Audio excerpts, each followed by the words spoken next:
This is They Create Worlds, episode 242, Fumito Ueda. If anybody wants to find me, I'll be in the last place you would look. In a place where people used to be, a land that's called reality, you'll find me there.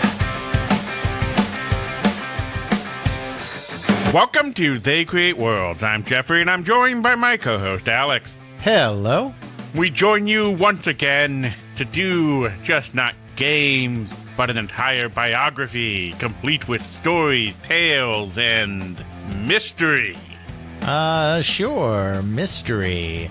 That's right. Today's episode, we are going to be covering the life and times of one Fumito Ueda, the celebrated auteur and creator of Ico and Shadow of the Colossus, and also the creator of The Last Guardian.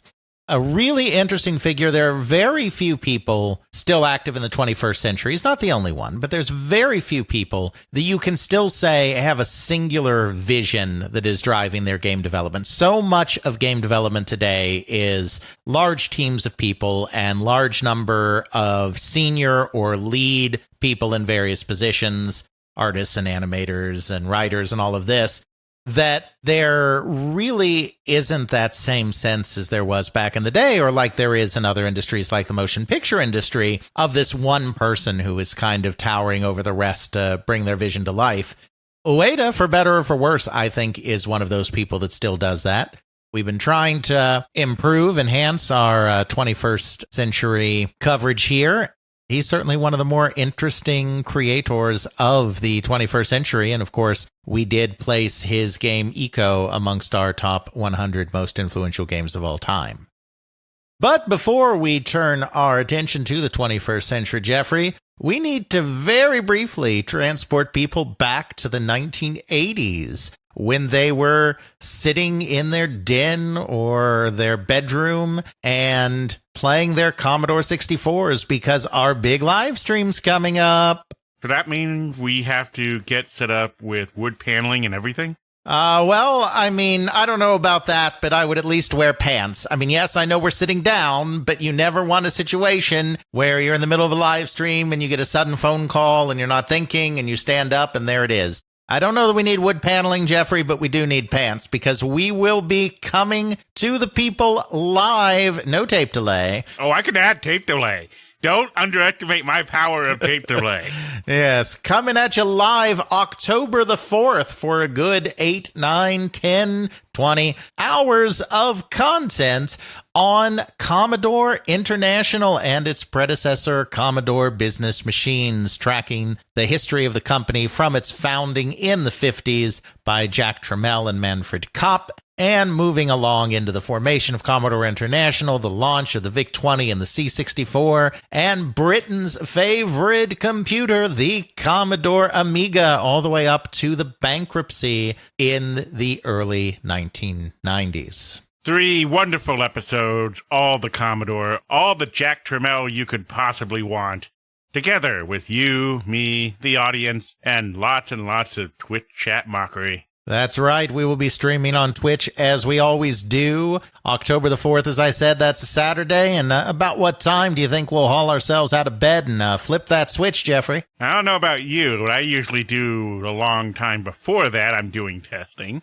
But, you know, we traditionally do this thing at, I don't know, noon Central, 1 o'clock Eastern, 10 o'clock Pacific, 5 p.m. or 1700 GMT. You can then translate into your favorite local time zone. Indeed.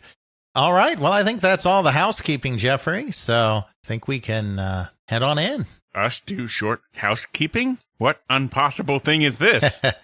We have a gentleman here who is renowned for making Ico, the Shadow of Colossus, and these expansive worlds with interesting, not quite Souls-like combat with bosses, but certainly puzzle mechanics with bosses. Where do we start with him? Do we start with him as a child, going to the local game center, or do we do something a bit more recent after he's gotten done with that schooling and education thing? Well, we're definitely going to go back to childhood, Jeffrey, but really, this is not an individual who hung out so much at his local game center, and I think that's one of the things that makes him quite a singular force within this industry, because while he did dabble in games, and we'll talk about that a little bit, his primary interest and what he thought was going to be his vocation was as an artist. And I don't mean as an artist working on video games. I mean as an artist. The big artist, the kind that makes pretty pictures, paints, and other kinds of things like that. Yeah, or whatever other medium. Are you talking like a traditional Japanese artist or something more modern? Well, we'll get there. Fumito Ueda was born in 1970 in a town called Tatsuno in Kansai, so near Osaka. As a child, his primary focus was very much on art. He loved drawing, particularly representative art, people, concrete things like that. He liked drawing his schoolmates. Then he would craft little narratives around the drawings that he was doing, which his friends loved. They would make his friends laugh, and he kind of craved that kind of attention. So that kind of set him down this path of art, but also art with a little bit of storytelling in it, as we just kind of indicated there. He also did like the outdoors. He was in a more rural area of Japan, relatively speaking. His father managed a coffee house, a cafe, but was also very good with his hands. He would make these tools and playthings for Ueda to use, like bow and arrows and blowguns made out of bamboo, fishing equipment. Ueda even started crafting his own fishing nets so that he could go fishing. He didn't go fishing with rods, he went fishing with nets. He liked drawing, he liked the outdoors, he liked animals. He grew up surrounded by animals as well. Pretty typical, I think, unremarkable childhood. One thing he was not particularly interested in, on the whole, though, despite being the right age for it, born in 1970, was video games. Now, that isn't to say he wasn't interested in them at all. He did have some interest, but he wasn't very good at them, and he wasn't interested in video games from the perspective of just being a challenge.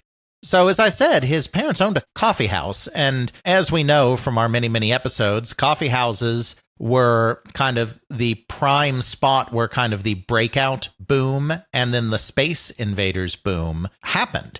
You know, he was born in 1970. This was starting up when he was like 8, 9 years old. His parents' coffee house had a Space Invaders cabinet. He played the Space Invaders cabinet, and he was not good at it, and he was kind of done with that. He never became interested in the game center. He did become interested in video games a little bit because he is of the age, but the kinds of games that he liked, I mean, they were games that were popular. I mean, he didn't have weird, obscure tastes, but he liked the games that felt like they were sucking you into a world. He really liked Punch-Out. I'm talking about arcade Punch-Out, where you are basically in this kind of first-person perspective. It's not quite first-person. You can see Little Mac on the screen, but this kind of pseudo-first-person perspective. He really liked Space Harrier because he loved the world of Space Harrier. We, of course, talked about Space Harrier in our Yu Suzuki episode. It's a game that takes place in this very abstract and somewhat bizarre fantasy zone. That's what it's called. It has very bizarre enemies. It just kind of has this checkerboard pattern floor. And of course, it's forward scrolling as well. So it's drawing you into the world and deeper into the world. What he really loved about that game is kind of the world it inhabited more than necessarily the action of the games.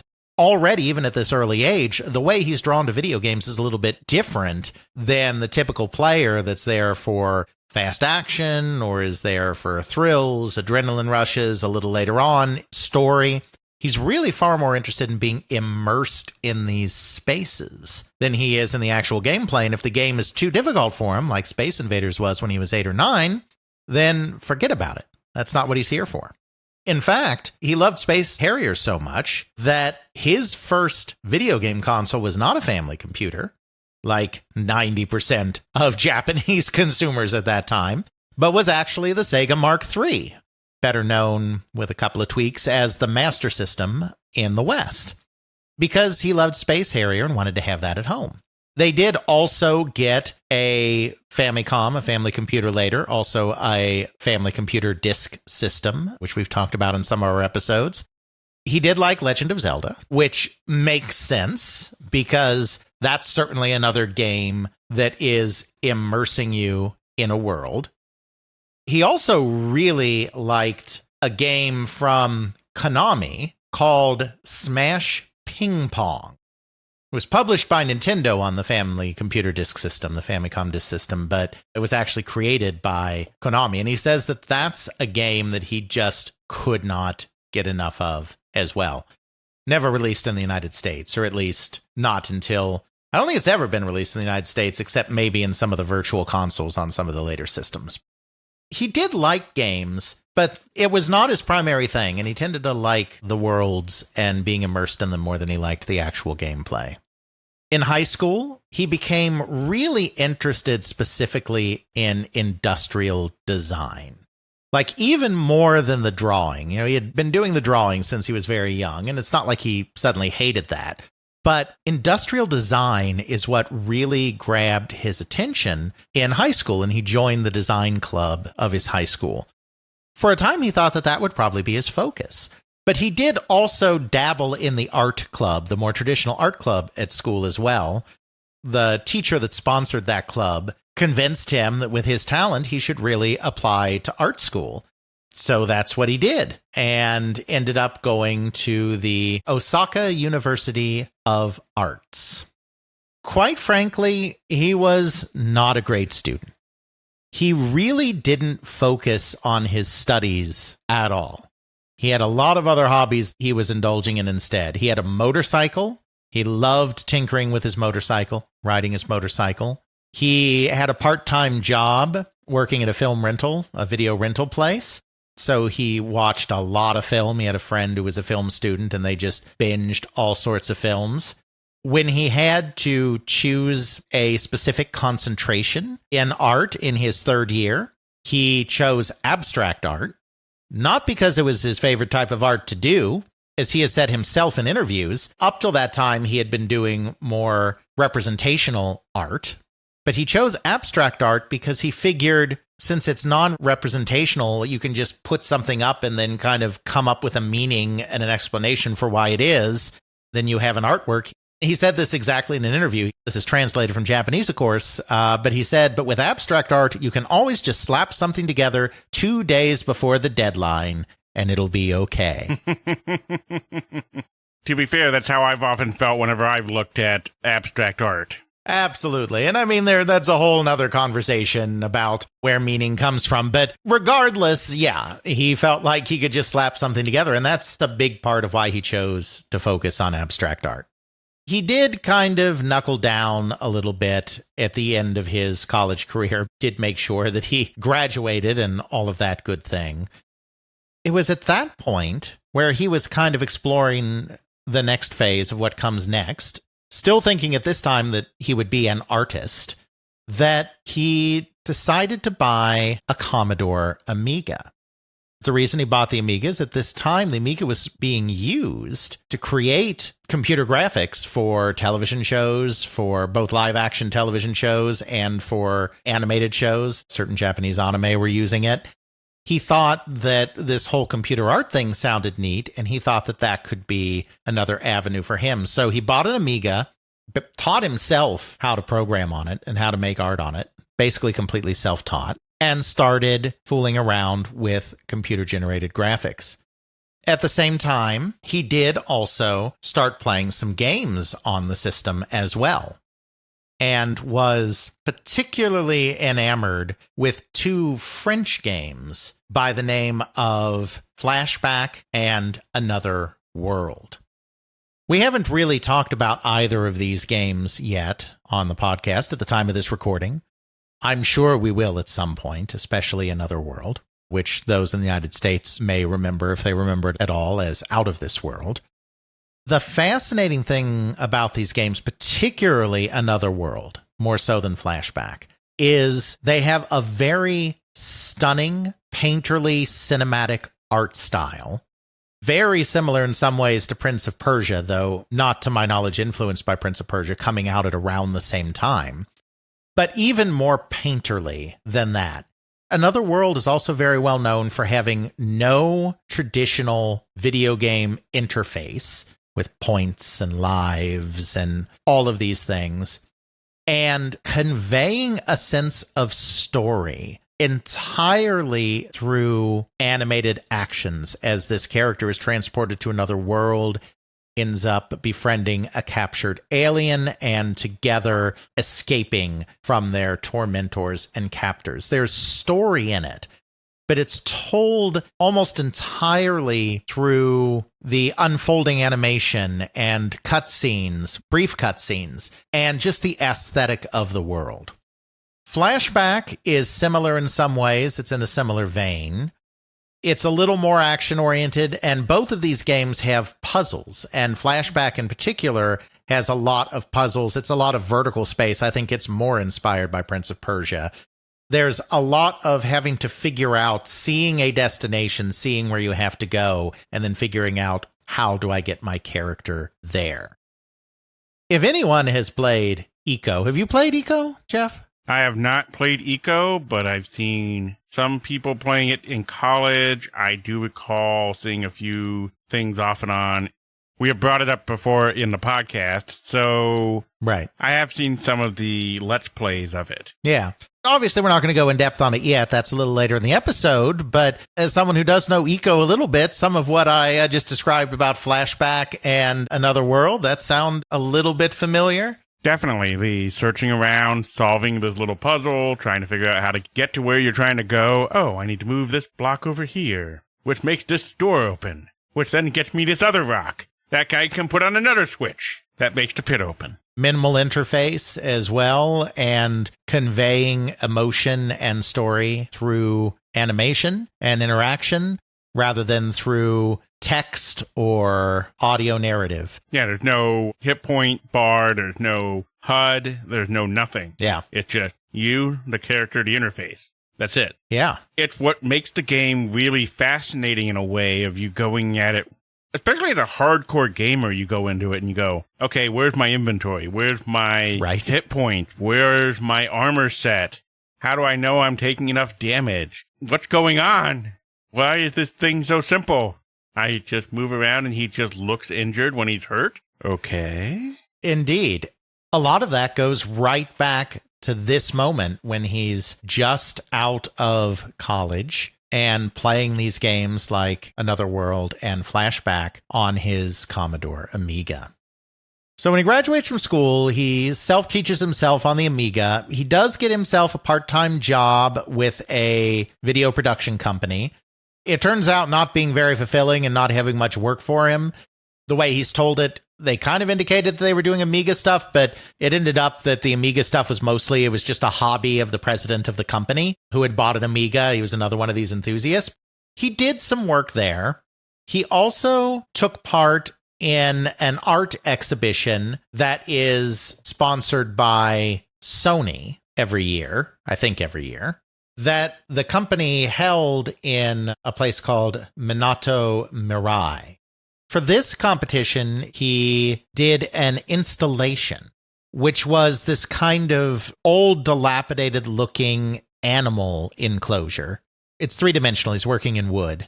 He had all of these sensors and speakers and whatnot set up so that when you came by, it sounded like there were animals inside this enclosure. There were no animals inside the enclosure, but sensors would activate these sounds, and it would feel like there were animals there. As he put it in his interview with Fumio Kurokawa for Entertainment Station, he wanted to do something that would cause people to stop and kind of stay there and kind of look at it.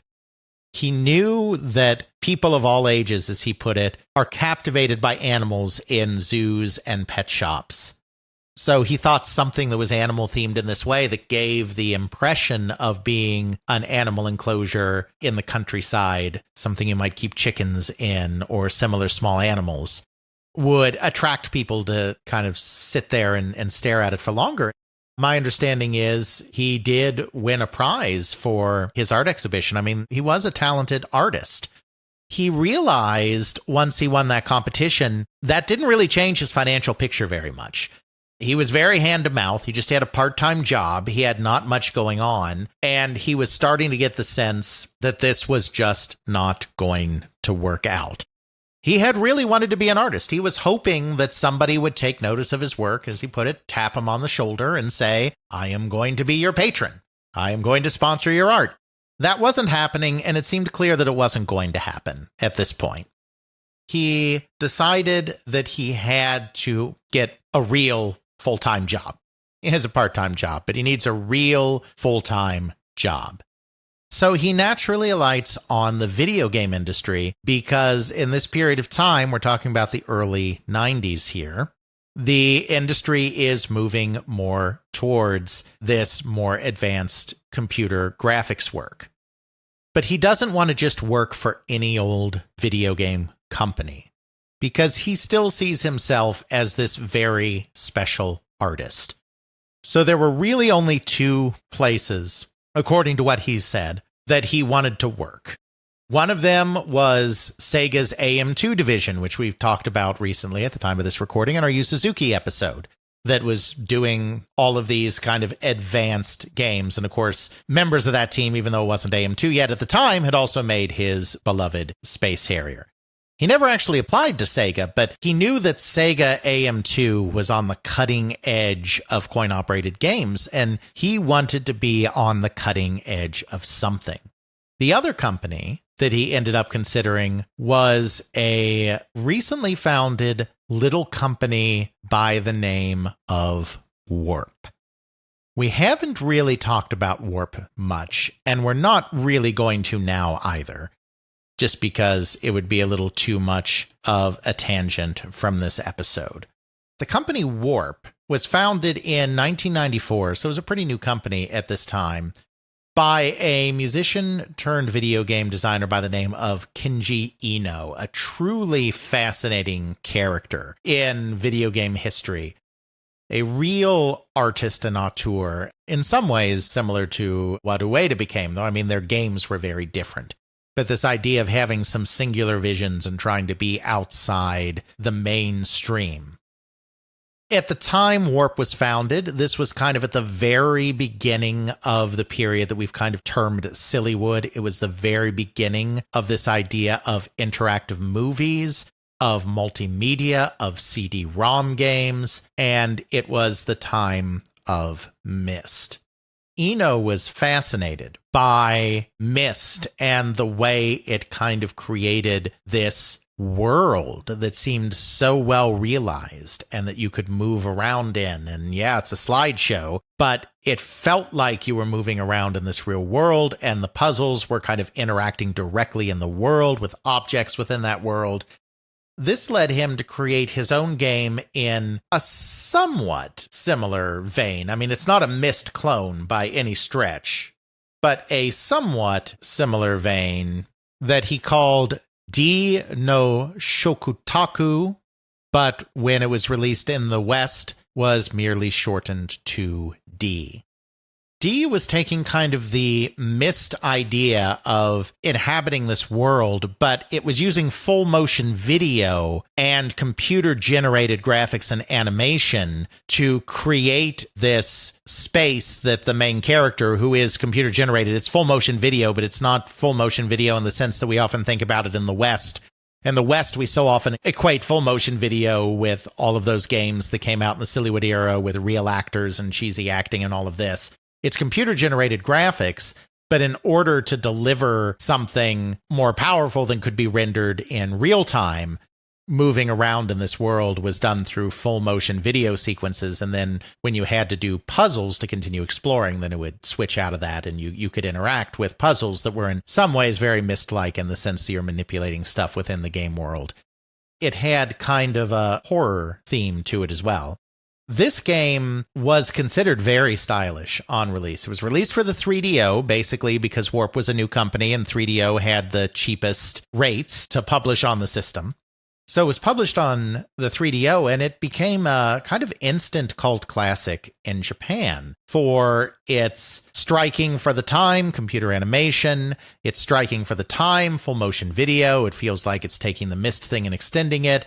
Very atmospheric with this horror story, exploration and puzzle solving within this castle space. Definitely became a kind of cult classic, and it identified Eno as somebody who was different from the norm in Japanese game design. That's something that appealed to Ueda, who didn't just want to work for any old company. He saw an ad in Famitsu, the leading Japanese game magazine, that Warp was looking for people. They were looking to expand as they were growing beyond their first game and moving towards their next project. He had been making a lot of CG art demos in his own time on his Amiga. He sent a sample, a car driving through the rain, to the people at Warp. They were very impressed, and they hired him to be an animator. He worked a little bit on the special edition or director's cut or whatever of D, but his first project that he really worked on with them was their follow-up game from 1996, a game called Enemy Zero.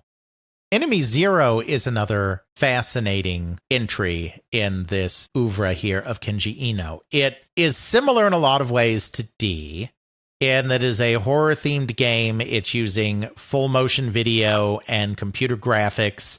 You're exploring, you're puzzle solving. It's got all of those things. But the other thing that's going on is the enemies in this game, and there are enemies, are invisible. You cannot see them.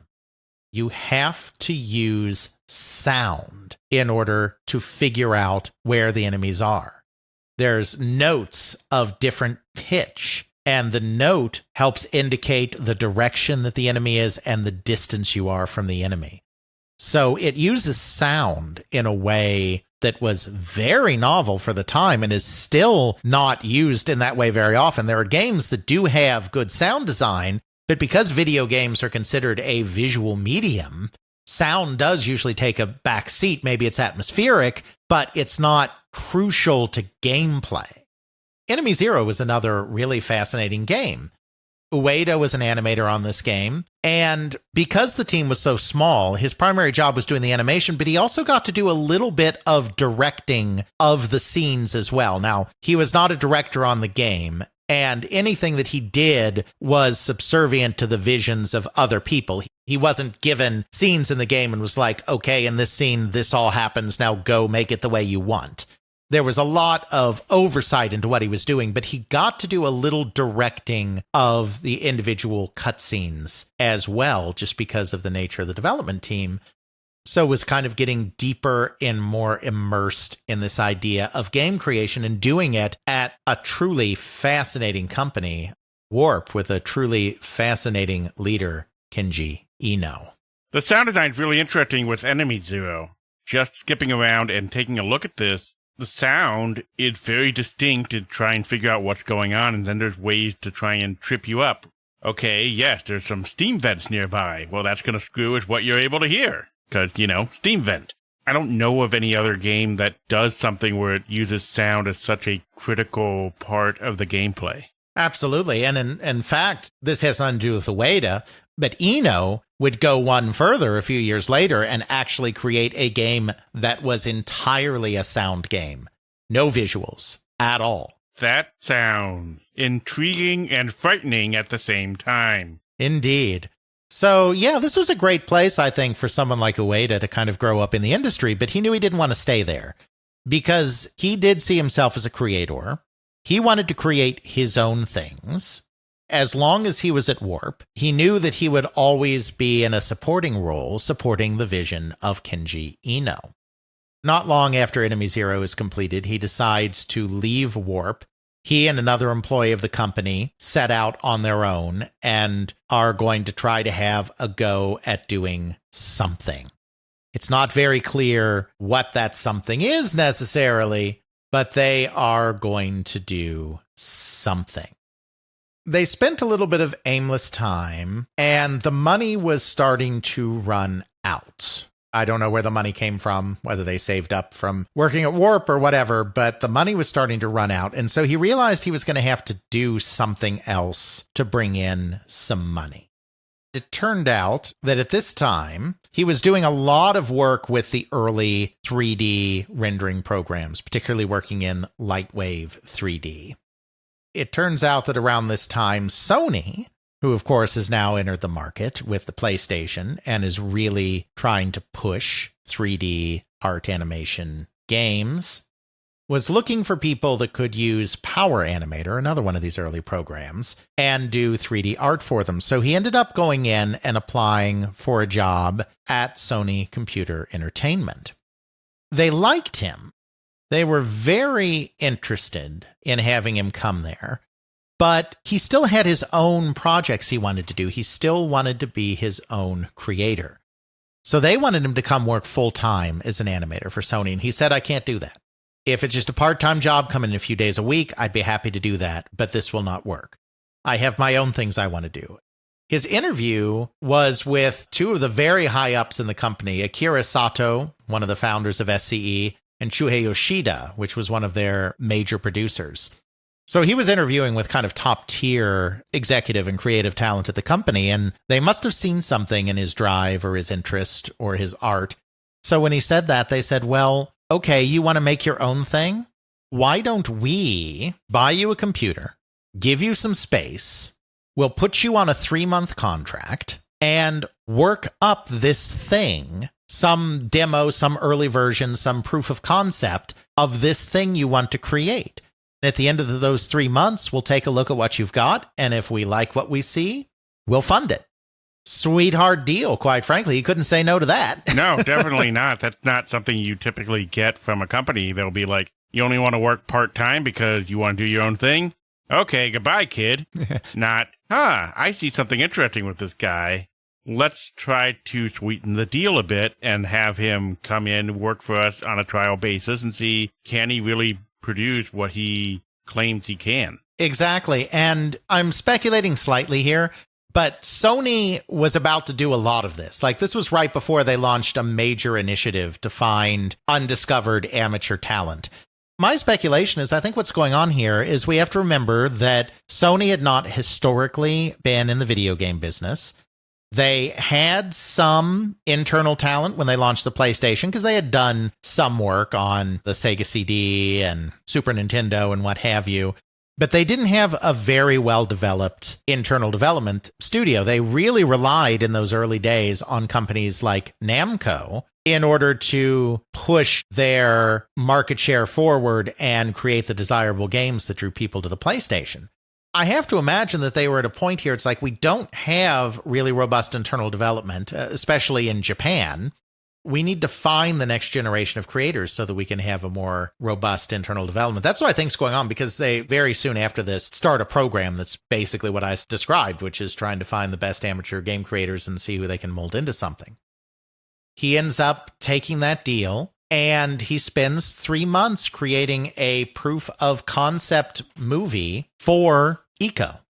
Now, at that time, he's not even sure it's a video game. All he knows is there's this story he wants to tell, this narrative that he wants to unfold. This narrative involves a boy and a girl traveling together. He has said in interviews that one of his inspirations for that is a manga and anime called Galaxy Express 999, which is about an older girl who looks after a younger boy.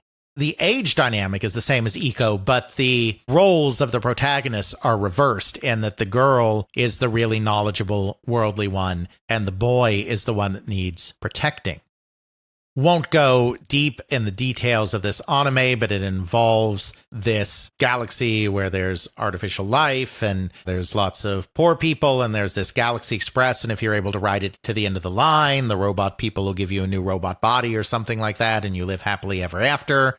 This mother and son had set out to start on this train. Mother ends up killed, and then this girl ends up taking him in. Turns out that she's like, I think actually a machine and is like the daughter of the head robot. And it gets into what MC Chris lovingly refers to as anime bull. Which, I mean no insult by that term. It's just, it has all the convoluted anime shenanigans that ensue. But the important thing is that it centers on this boy and this girl, and one of them is looking after the other in this space. I saw a couple episodes of it when a sci-fi channel used to do anime at like 3 a.m. Yeah, I've never seen any episodes of it, but it is definitely an older one. He creates a 3-hour demo movie that is basically eco. I mean, it doesn't have the gameplay, obviously. It doesn't have everything fleshed out, but he basically creates this thing. Like I said, he wasn't sure what it was going to be. He wasn't sure it was going to be a game. But he kind of got to thinking that at this period of time, that there was really nothing else it could be. Like, there's no way he would ever be able to actually turn it into a movie. Really, the only way to complete this vision of his would be to make it into a game. So at the end of those 3 months, he presented that as his thing, and he got permission to start making the game.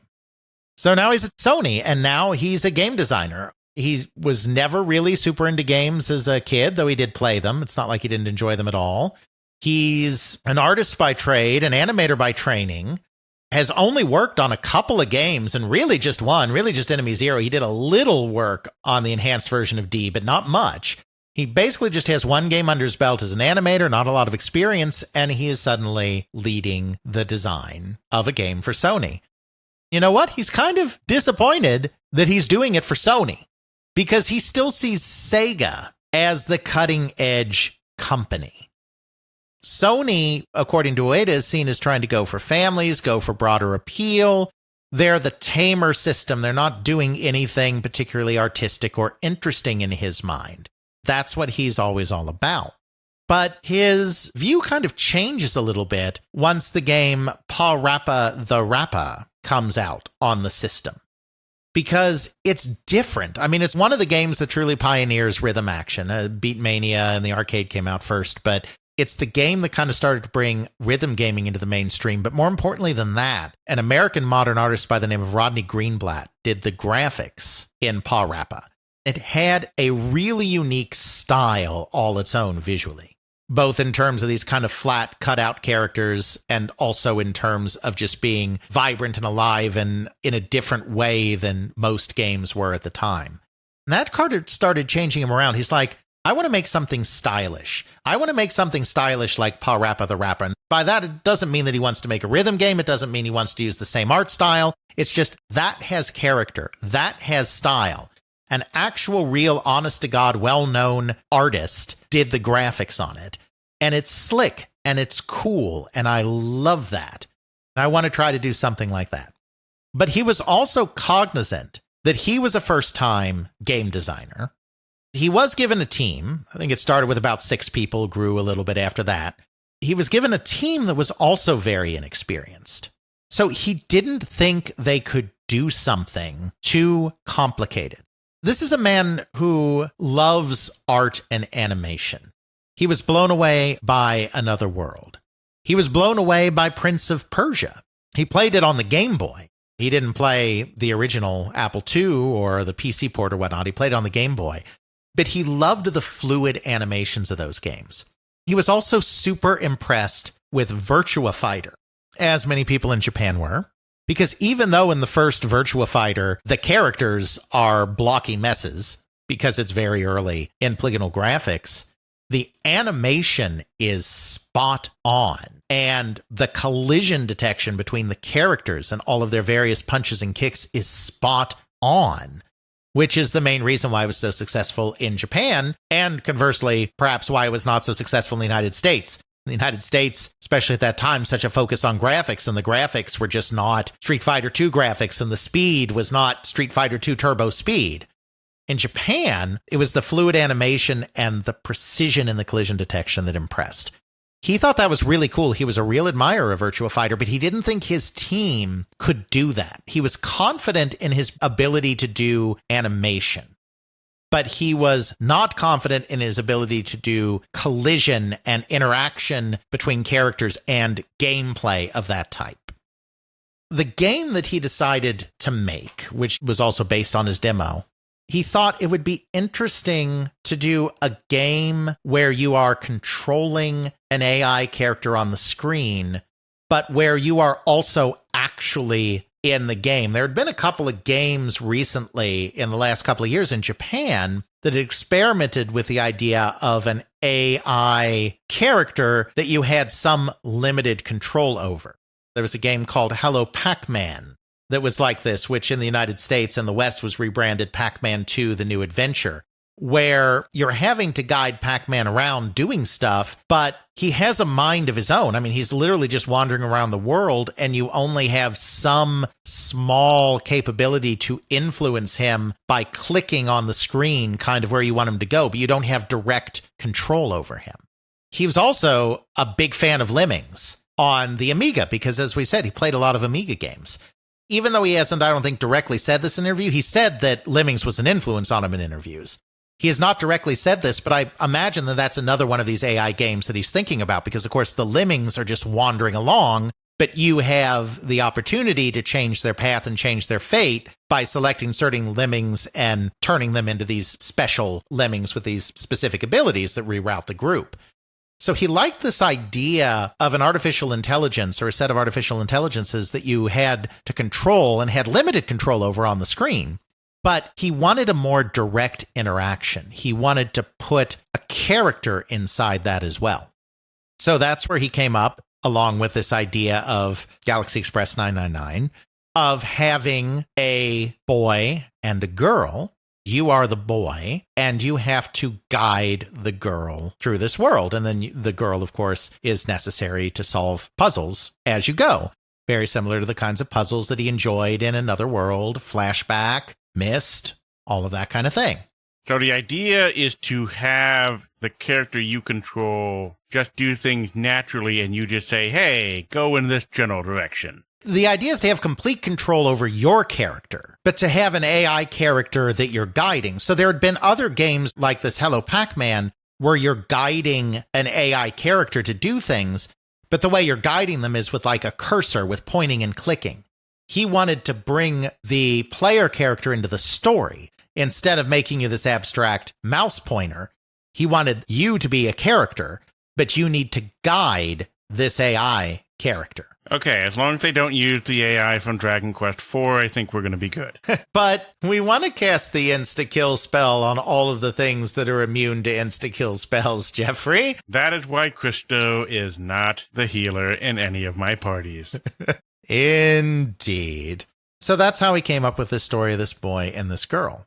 He figured at first, because he started this on the PlayStation. It's a launch title for the PS2. He starts it on the PlayStation. He figures that it'll be similar to a Resident Evil type game, not in the sense of the gameplay, but in the sense of you have these pre-rendered backgrounds and you're moving through and encountering puzzles. As time goes on, that ambition gets bigger, and finally it's so big that they move it to the PlayStation 2 because the PlayStation really can't handle what he's doing. He wasn't sure at first how he was going to have this interaction between the characters work, but he realized at some point that he needed a way to beckon the character to go where you wanted the character to go, similar to the cursor in a Hello Pac-Man or whatever. It's because of that, needing some kind of mechanic that would allow you to guide the AI-controlled character, that he came up with the hand-holding mechanic that is the center of the game. He came up with the mechanic first as a solution to the problem of how do I represent guiding this character around the screen in an interesting way. But once he had that, he realized that there was a certain quality here of love and caring, and in his words, even eroticism, that goes with this act of this boy and this girl holding hands. That became kind of the central conceit, and it again goes back to Another World, especially this idea of telling the story just through the gameplay and the simple interactions between the characters, which is why he decided then that these characters will not communicate to each other in language that we, the player, understand. that it's going to be entirely through the interactions of these characters, particularly through that hand-holding mechanic, that he tells the story of these characters. He loved media where, because he's an artist, I think, and an animator, this is where it comes from. He loves media where the expression of the characters, whether that be facial expressions, physical expressions through actions or movement, define the emotion of the story. You'd seen the movie The Iron Giant. Mm-hmm. Spoiler alert, if you've never seen it before, bring Kleenex. The first time he saw it, he was watching it in English, so he barely understood the narrative. But he filled in his own narrative based on the animation, and he found that a more powerful moving experience. So once he alighted on this hand-holding mechanic in Eco, he built the entire game around that kind of letting the expressiveness within the animations and the mechanics and the movements tell the story of these characters. There's a lot of that goes on in a lot of different kinds of animation. I know in animation school, one of the challenges that sometimes professors might do for the students is you need to convey a full range of emotions where you can't use some body part, no mouth, for example. Mm-hmm. You have to communicate all the emotion with just the eyes and the eyebrows. That's it. Uh-huh. So you learn how you can just have mouthless creatures going around and you can tell intricate stories just by how their facial expressions are. The really exaggerated surprise, shock, fear, happiness, joy, sadness. You can really get a lot of that just by the eyes and the eyebrows. And it's really surprising, especially if you over-exaggerate it a little bit. A lot of classic animation does this too. Sure. Especially a lot of the black and white silent cartoons did this. And it still persisted on into some of the more modern ones where you had the Looney Tunes and Merry Melodies where Chuck Jones and the other animators did crazy things where they're just like, okay, let's challenge ourselves by just doing the bare minimum movement to convey the most emotion. That's where you get sort of like the bad dramatic thing with the dog staring at the bad thing that happens and is like has a what the heck moment. All it moves is the eyes go from facing forward to facing toward the audience and sort of like a fourth wall breaking of, really? What the heck happened here? Exactly. He did some of that, certainly, in the way he developed it, his animative sensibility. The other interesting thing is he took it a step further by imbuing the gameplay with that as well. Through the hand-holding, through the guiding, through you as Eco helping the girl Yorda move around and go through obstacles and protecting them from the shadow enemies that pop up and everything else, you start to kind of have, through these gameplay mechanics, this emotion start to form, this bond, for better or for worse. I mean, maybe you're annoyed by the whole thing, but that's still an emotion. Spoilers for a 20-year-old game. And also, why is it over 20 years old? But I digress. The inevitable movement of time. Yes. Throughout the whole game, you are grabbing Yorda's hand and dragging her along, helping her over obstacles, etc.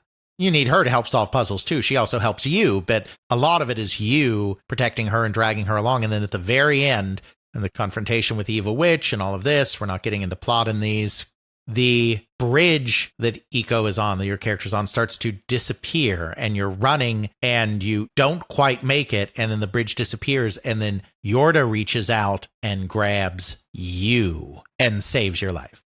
It's just such a beautiful reversal. There's more emotion to that moment because of the hand-holding mechanic that you had used throughout this game. It feels momentous in a way it wouldn't feel if it was just, how many cutscenes are there? Not just cutscenes, but also in movies and everything, where, a character almost doesn't make it and then suddenly another character grabs them and saves them. I mean, that happens all the time. It's practically a trope. Yeah, it's a trope. Absolutely. But it means something more in this game and in this moment because of that mechanic that has been used throughout the game. A lot of people talk about, are Ueda's games art? Is this truly video game as art and as a distinct artistic medium? I don't want to go too far down that road in this episode, but stuff like that, I think, is important to that, because I'm not going to do any kind of detailed definition about what makes something art, but if we're defining a new art form as something that conveys feeling or emotion through an aspect that is unique to that medium, something that you cannot do in another medium, then Ueda is one of the first people, I think, not going in depth on, researching this, but one of the first people who evokes emotion merely through gameplay and game mechanics. It's not that other games haven't conveyed emotion. It had been, especially at that point, incredibly rare for emotion to evolve out of a gameplay mechanic, as opposed to other traditional narrative devices. Sort of the Citizen Kane moment. Yeah, exactly. It's a strong argument for that kind of thing, because it's taking something unique, the way you were interacting with a character through gameplay mechanics, through hand-holding, etc., and creating an emotional moment out of that, which is quite astounding. It's all enhanced by the setting as well. I mean, we've been focusing on the characters, but for the setting, what he really wanted to do is he wanted something that had a real sense of place to it, that felt like a realistically constructed space, not just an abstract video game kind of level kind of thing. So this all takes place in this castle that has a fairly realistic architecture to it, as befits someone who is an artist. And he was really inspired by the mood of this whole thing by an Italian artist, a proto-surrealist by the name of Giorgio de Chirico. His most important years of activity, I mean, he was active longer, were kind of in between the two world wars. He was known for these images. They were very influential on the surrealists, that had these kind of elongated buildings that had these strange shadows. There were arches everywhere. There was these strange shadows everywhere, and felt at the same time very isolating and very lonely, but also kind of very awe-inspiring and uplifting at the same time. We know, no doubt at all, that this was one of the primary influences on Ueda, because if you look at the original cover, not the American cover, which is different, the original Japanese cover art of Ico, which was done by Ueda himself, and compare that to some of the works of de Chirico, let's just say there's no doubt where he got his inspiration from. In addition to these character interactions, you have a real sense of place, and you have a real sense of mood established by this place. It's haunting, it's lonely, but it's never completely oppressive. This he gets from de Chirico. So you weave all of that together, and then the story about the girl and the witch and the horned boy and everything else, you get something that is far more profound than a lot of video games had been up to that point. Unfortunately, you also got something that did not go over well at all with the Japanese audience to whom it was first released. Launch title for the PS2, and it was a complete and abject failure. It was a short game, only 5 to 8 hours long, really short. It didn't have any of the trappings of video games for two reasons. One is that, as I said, everyone involved was a novice, and he didn't feel like they could do a really finicky, involved, action-heavy kind of game. There is some action in it, fighting off the shadows, but a really heavy action kind of game. The other thing is he was bored by traditional video games. He was not a video gamer. Most games in Japan at this time, RPGs were huge. The Dragon Quests of the world, the Final Fantasies of the world, these were games that conveyed things through narrative. They conveyed things through stats. He found narratives boring, and he found stats overwhelming. He didn't like stats in games. He didn't like reading tons and tons of text in games. He's an artist and animator. He likes expression. He liked Another World on the Amiga, so he's like, I'm going to make this minimalist. There's not going to be dialogue everywhere. There's not going to be stats. There's not going to be a HUD. There's not going to be, as we said earlier, there's not going to be anything showing your hit points or your score or really anything at all about what's going on in this world. You don't even get a mini-map. Don't even get a mini-map. And in that, I'm sure, is another reason why he wanted to make it an anchored and kind of believable place, so it could be somewhat navigable even without a minimap. He wasn't doing the kinds of games the Japanese gamers were interested in at the time. It wasn't an RPG. It wasn't a fighting game. It wasn't an action game. It was a 5 to 8 hour exploration of a space with some puzzle solving. It went over terribly. Didn't do well. When it hit the West, it didn't suddenly become a blockbuster, but it became a minor hit, and the critics adored it. It won awards left and right. Game designers adored it. This became one of the most influential games on a long series of game designers in the West and in Japan. The way it melded narrative and gameplay was a huge inspiration on the later Uncharted games. The director of Uncharted 3 said specifically that they're trying to make games up to the standard of an Ico. The moodiness and the atmosphere of it was a huge influence on Twilight Princess. Eomura has said so.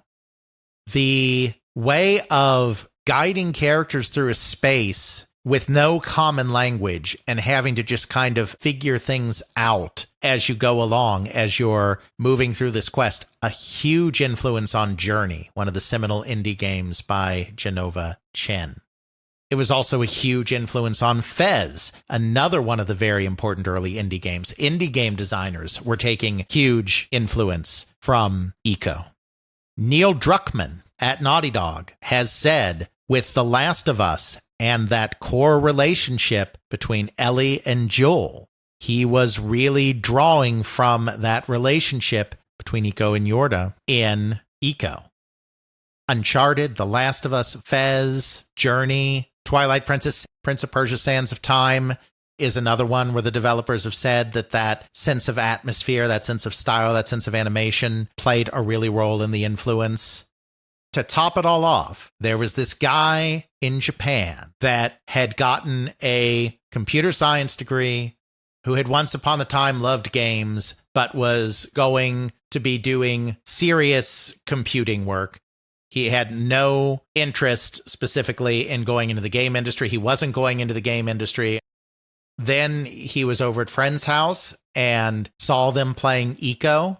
He just knew after that what he had to do was make video games. That man was Hidetaka Miyazaki, the creator of Dark Souls.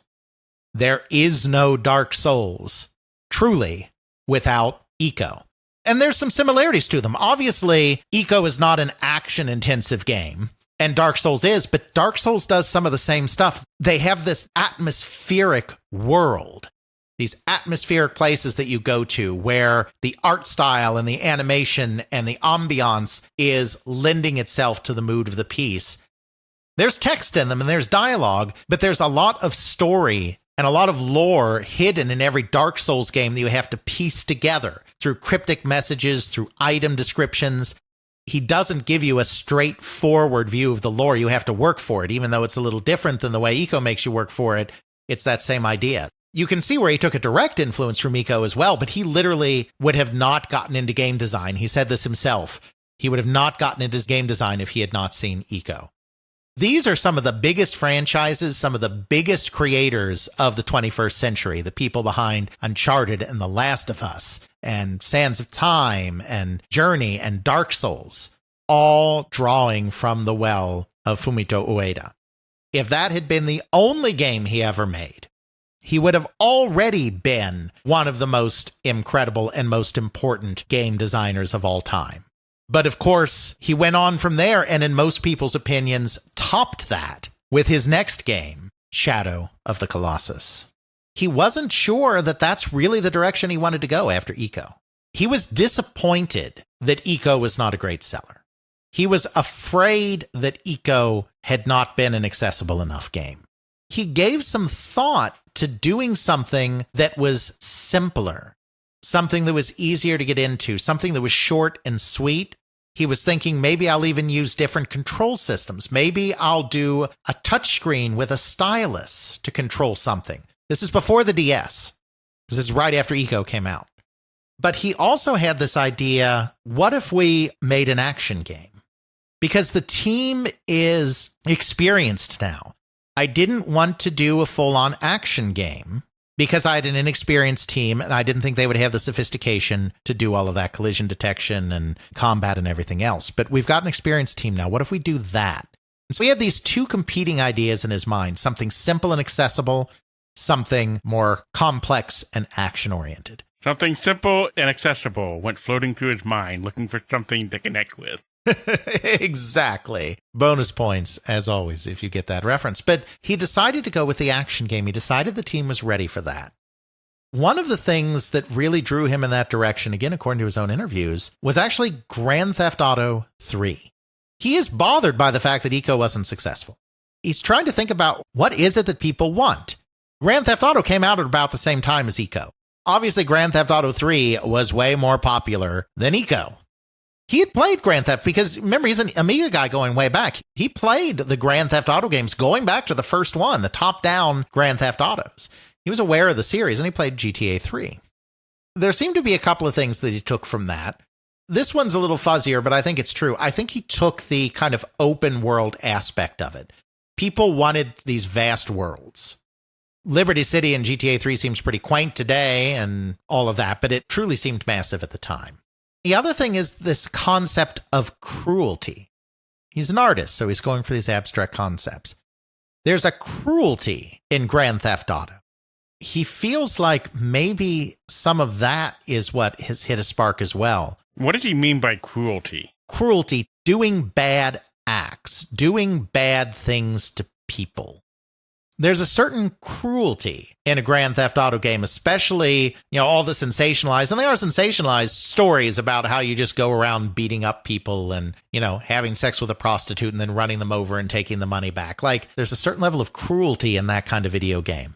He wanted to do his own meditation on cruelty. He thought to himself, and this comes from his own interviews again, so I'm not, psychoanalyzing him. He thought to himself that the core mechanic of Ico was one of eroticism or love, hand-holding, connection with another human.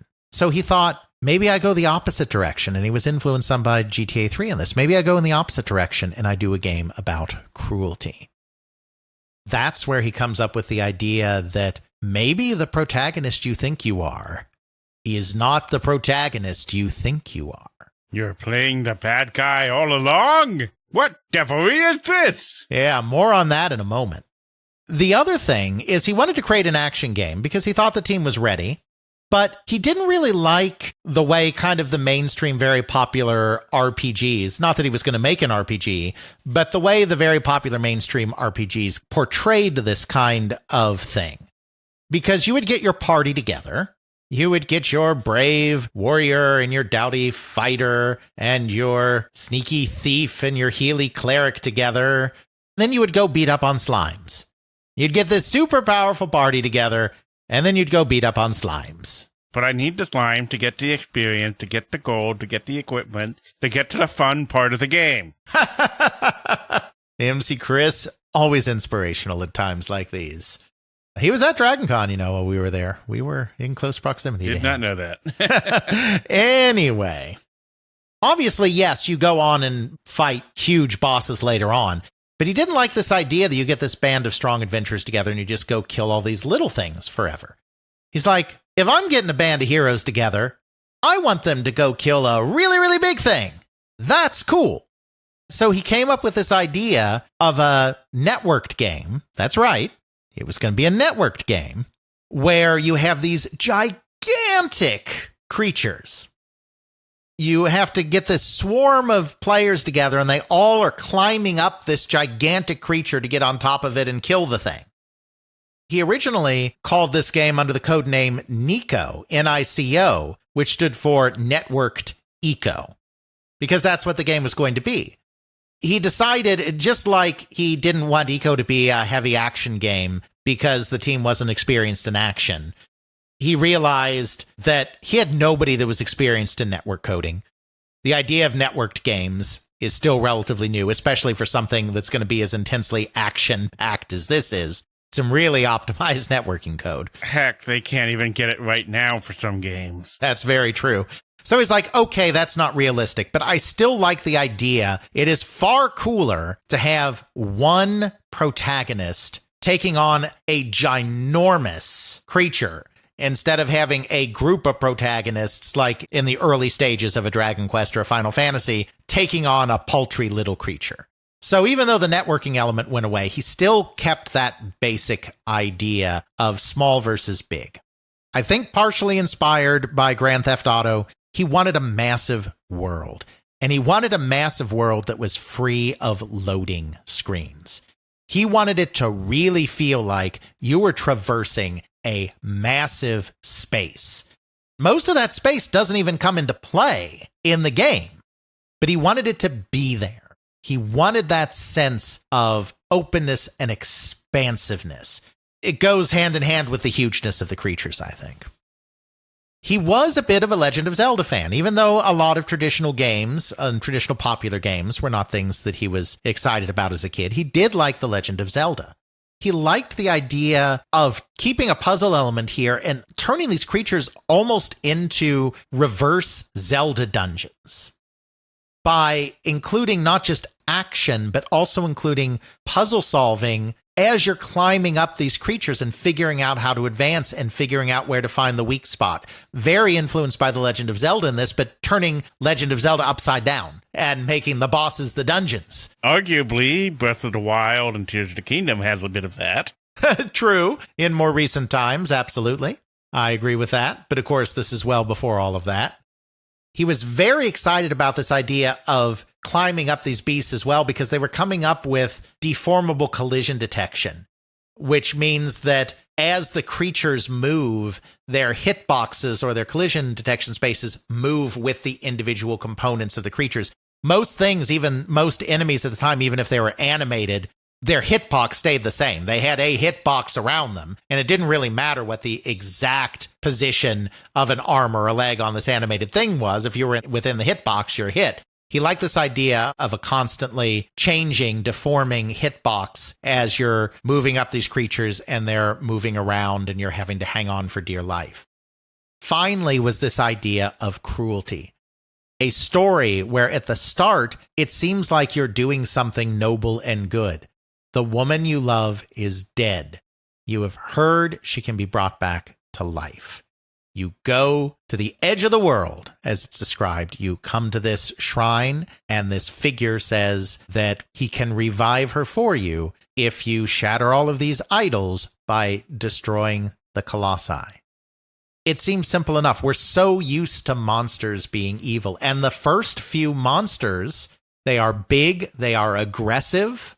It feels like you are going after real threats to humanity by killing these things. But then the narrative starts to shift. Every time you kill one of these things, you're becoming paler. You're being infested by shadow. You're becoming a sinister-looking character, all conveyed, again, without message, just by your actions. Then, after those first few aggressive colossi, some of the ones you go after that seem very docile, very, I'm just minding my own business. I'm just a happy little Colossus prancing through the woods. Oh my God, why are you stabbing me in the face? What did I ever do to you? It slowly morphs, this idea of cruelty. It slowly morphs. It's like, maybe I'm the bad guy. And then he makes it explicit, because then you learn you're being pursued by these other characters that are trying to stop you, because these idols are imprisoning a really bad evil being, and you need to stop. I mean, he makes it explicit eventually, but it starts out subtly. You think you're the good guy, and you're really the bad guy. It's brilliant. It's wonderful. Gotta love stories like that. You do. And again, it's conveyed through the interactions between you and the Colossi. Obviously, you could do a movie and you could convey a lot of the same emotion in a movie. Or you could do a book and you could convey a lot of the same emotion in the book. But by making it participatory, by having you controlling this character, by putting yourself in the story, and then coming to the slow realization that, uh-oh, this is bad. it makes it personal in a different way. It's not necessarily going to hit everybody in a different way, whoever plays it, but it hits you differently. It comes at you from a different direction than just showing a movie or reading words on a page. You get the same kind of thing in a lot of different stories. You get that in BioShock. Where sure. You start off of, I'm just this innocent guy who crashed on this airplane. They just happened to land here by this weird building. You go through it, and then you realize, wait a second, I'm being mind-controlled and brainwashed to do all this bad stuff. Would you kindly give They Create Worlds a 5-star review? Yes. Right. And then, of course, this isn't about BioShock, but whatever. I love BioShock. You seem to have agency, and then the game takes away your agency, and you just have to watch as you beat Andrew Ryan to death. As he keeps saying over and over, a man chooses, a slave obeys. So many games are based on, I make a choice. Am I going to do the light side or the dark side? Am I going to do the Paragon choice or the Renegade choice? And then BioShock comes along and subverts that, and it's like, nah, man, we're just at the critical moment in the game going to take choice away from you entirely, and you are going to watch. Yeah, that's another great example of that. I mean, BioShock is an incredibly artistic game as well. Shadows of the Colossus is achieving kind of that same kind of idea, through slightly different mechanisms. It's truly artistic. I mean, I think there are games that have been art, even if they don't necessarily fully take advantage of the unique aspects of the medium. I mean, there's lots of ways to be art. There's something about games like that it's like, this is taking the video game in a different direction.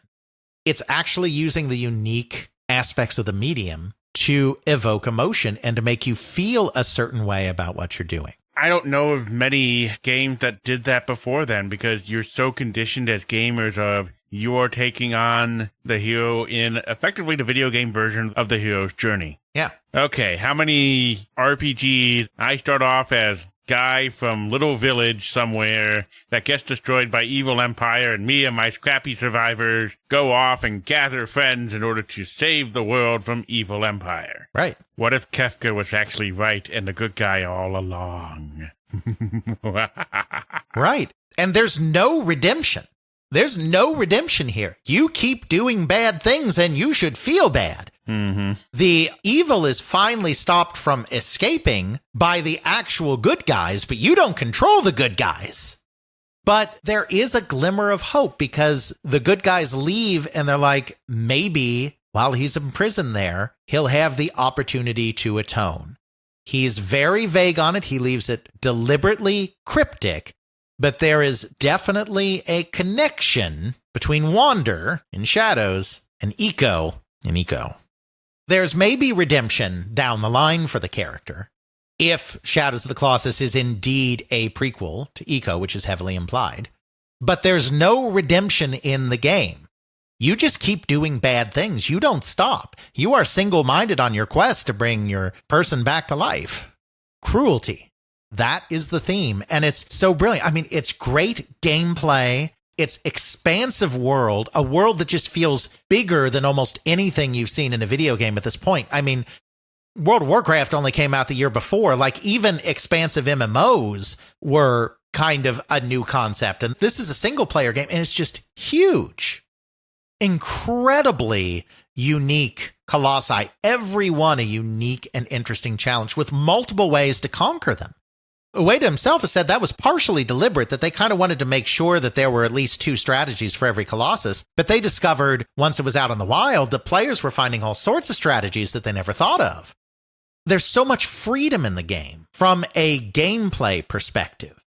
Roaming the world, deciding which Colossi to go after, deciding how to tackle that Colossi. So much freedom. But then in the narrative, so much constraint down what ends up being a dark path and a cruel path. It is still considered by many to be one of the absolute best games of all time. I don't think it's as influential necessarily as Eco, though it was still influential. I would argue it is. I mean, the whole mechanic of fighting giant boss with multiple puzzle mechanics to it, that's something that the Souls games take heavy advantage of. Oh, yeah. And a few other games take heavy advantage of the big boss that has multiple mechanical things. You might not necessarily crawl all over them, destroying them, but think of God of War, the entire God of War franchise. All of those big bosses, it was all puzzle mechanics of giant things taking them out. Oh, yeah. No, absolutely. And it has been influential. And yes, no surprise, the God of War people have said that it was an influence on the later games. I mean, the original God of War came out at around the same time, but God of War 2, they've said it was an influence. Yeah. There's a certain level of cinematic boss fight that I don't think necessarily existed in the same way before that game. And you were talking about the dungeons in Breath of the Wild and Tears of the Kingdom. It's like, yeah, the developers of Breath of the Wild have absolutely said that that was an influence on them. It's definitely been super influential too. I didn't want to diminish its influence. It's had influence. I think Eco is probably slightly more influential only because it came out a little earlier. It's had more time and more developers to, influence, but it's probably not quite as influential as Eco, but it is more well-regarded. It is almost universally considered one of the finest games ever made. It certainly leapfrogged Eco in that sense. I wish I could say that the story just keeps on getting better and better from there. Unfortunately, when your first two bites at the apple, your first two games are Eco and Shadow of the Colossus, you really don't have any place to go except down. Most game developers would kill to have two games of that level of significance on their resume. So it's no diminishment of Ueda to say that the kind of story goes downhill from there, because what you have there, you're already immortal. His next game was not nearly as successful, and that's The Last Guardian. We're not going to spend a lot of time on The Last Guardian because it's not as significant as the other two. Suffice it to say, it was kind of fun for him doing the whole action game thing with Shadow of the Colossus. Obviously, it went really well, etc. He wanted to get back to more of the puzzle-solving aspect that Eco had. He wanted to have a core relationship again. The core relationship was actually influenced by Shadow of the Colossus. To his surprise, he thought that the main kind of connections characters would make would be between Wander and his girlfriend. But it turns out the connection that most people really forged was between Wander and the horse, Agro. So he decided that he wanted to make a game that was about the bond between a person and a creature. Person and an animal.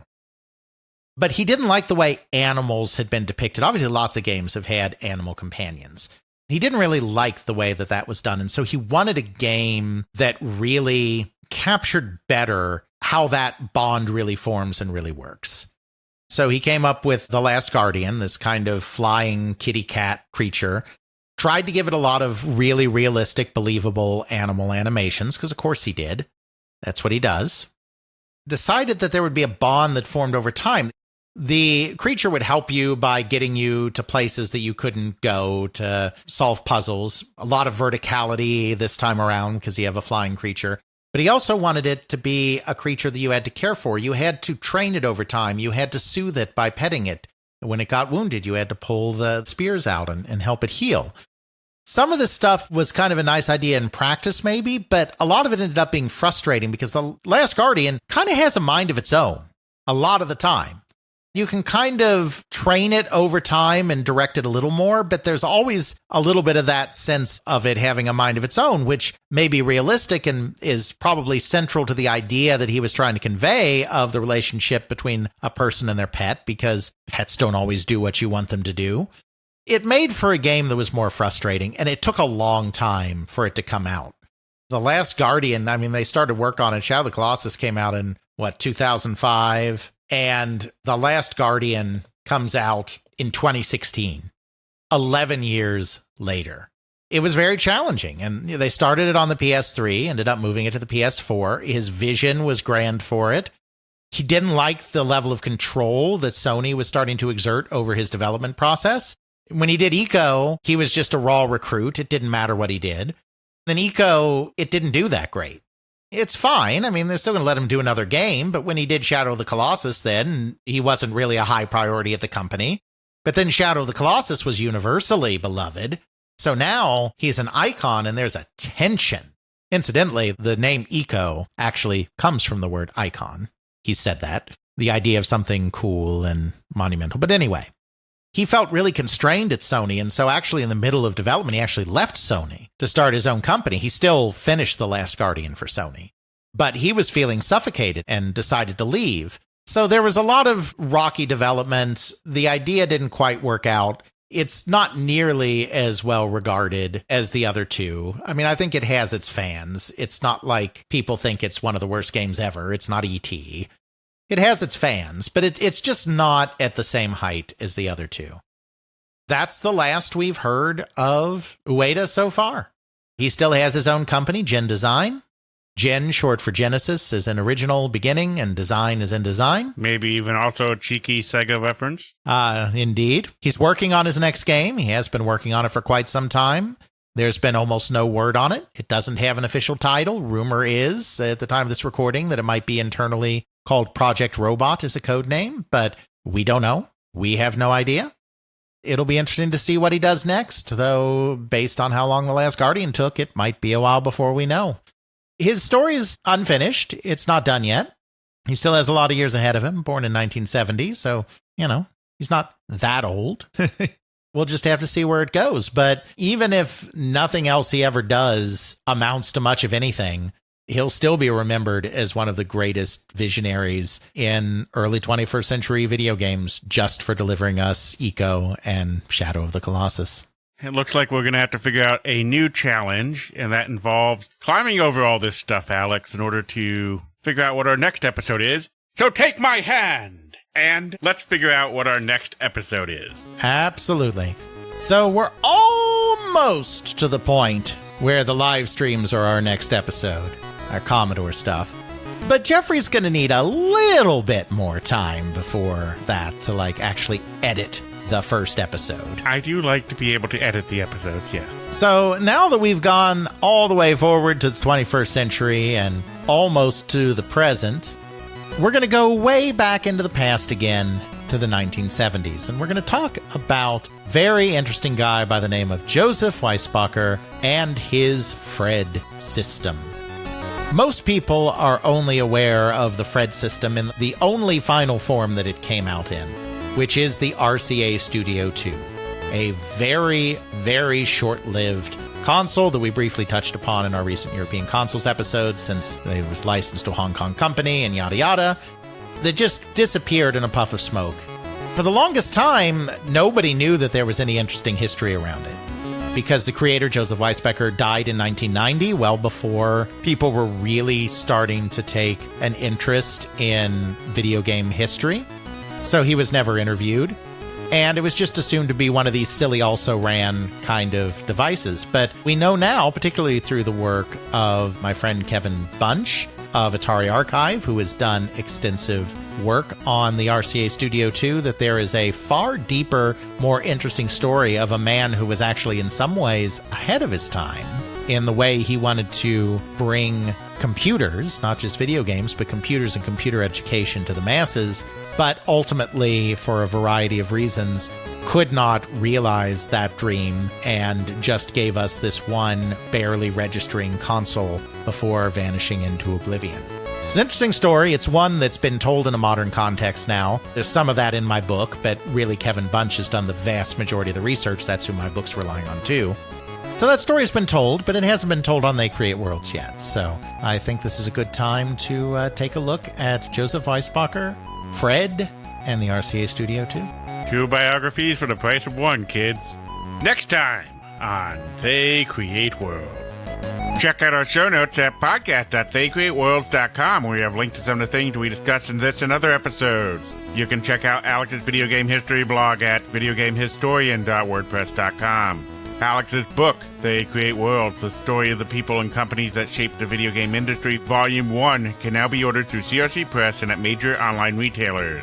Feel free to email us at feedback@theycreateworlds.com. Please consider supporting us on Patreon at patreon.com/theycreateworlds. If you do sign up, please do so through the website and not through the iOS app. This saves you from the 30% Apple markup. We understand that you may not be able to financially support us, but you can still support us by leaving a review on Apple Podcasts, Spotify, or the podcasting service that you use. We have the podcast available on YouTube. Please like and subscribe. Intro music is Airplane Mode by Josh Woodward, found at joshwoodward.com/song/airplane mode, used under a Creative Commons Attribution License. Outro music is Bacterial Love by Roll Music, found at freemusicarchive.org, used under a Creative Commons Attribution License.